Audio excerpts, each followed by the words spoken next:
हद से ऊपर है तो उसके ऊपर वो टैक्स लागू होता था।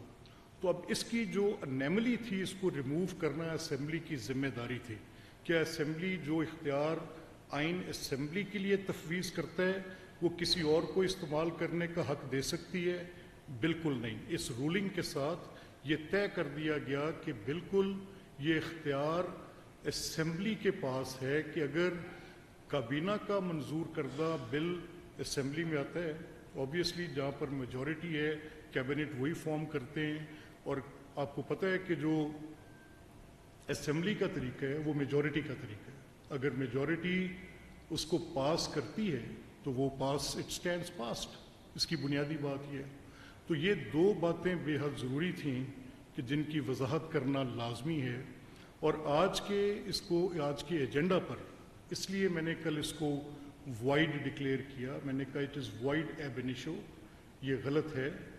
इसका उसके रेट्स के साथ कोई ताल्लुक नहीं है।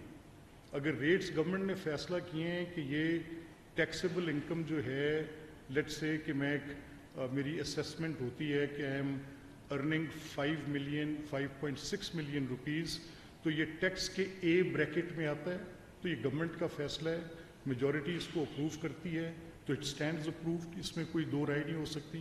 यहाँ सवाल सिर्फ इस इख्तियार का है कि इस इख्तियार को एक्सरसाइज किसने करना है। ये क्या कोई इंक्रोचमेंट के ज़िम्मे में आ रहा था? क्या ये जो टैक्सेशन विदाउट रिप्रेजेंटेशन की एक बहस, बड़ी बहस है जो आईने पाकिस्तान कॉन्स्टिट्यूशन ऑफ 1973 ने तय कर दी कि there is no taxation without representation, उस तयशुदा असूल से क्या डिविएशन की जा सकती है? इसको तय करना ज़रूरी था कि बिल्कुल नहीं की जा सकती। जो भी टैक्सेशन है उसको इसी हाउस में ले होने के बाद होना है।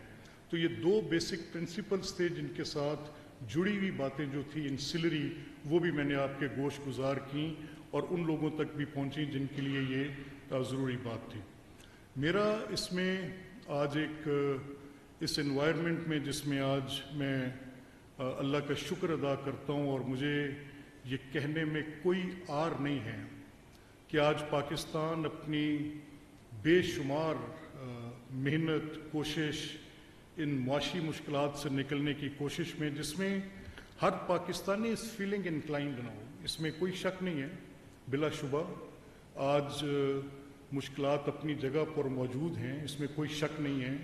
आज मुश्किलात, मुआशी मुश्किलात अपनी जगह पर मौजूद हैं, आम शहरी के लिए इसमें कोई शक नहीं है। इसके भी असरात आज हमारे पे हैं, जो ये बहुत बड़ा एक ग्लोबल कॉन्फ्लिक्ट है जिसकी बुनियाद पर कभी तेल की कीमतें ऊपर हो गई और उनके नतीजे में महंगाई पर असर पड़ा। इसके भी हमारे ऊपर इफ़ेक्ट्स हैं अनडाउटेडली। बिलाशुबा इस बात को कहने में मुझे कोई आर नहीं है कि इन सारी तकालीफ से अवामुन्नास गुज़र रहे हैं। लेकिन इन सब चीज़ों से नबर्दाज़मा होने के लिए जो बड़े काम हुकूमत कर रही है, उसमें इंटरनेशनल दुनिया के वो अदारे जिनके साथ आपकी जो financial position and consolidation of right financial position है, उसको मलहूज़ खातिर रखना भी बहुत ज़रूरी है। तो कहीं कोई ऐसी प्रोसीजरल मिस्टेक कल को इस बात का बाइस न बनती, इस बुनियाद पर भी इस अनैमली को दूर करना बेहद लाजिम था और असेंबली का ये ज़रूरी इकदाम था। तो इसमें ये पोजीशन कोई कन्फ्रंटेशनल पोजीशन बिल्कुल नहीं है, ये कि ये कोई कन्फ्रंटेशन है। It is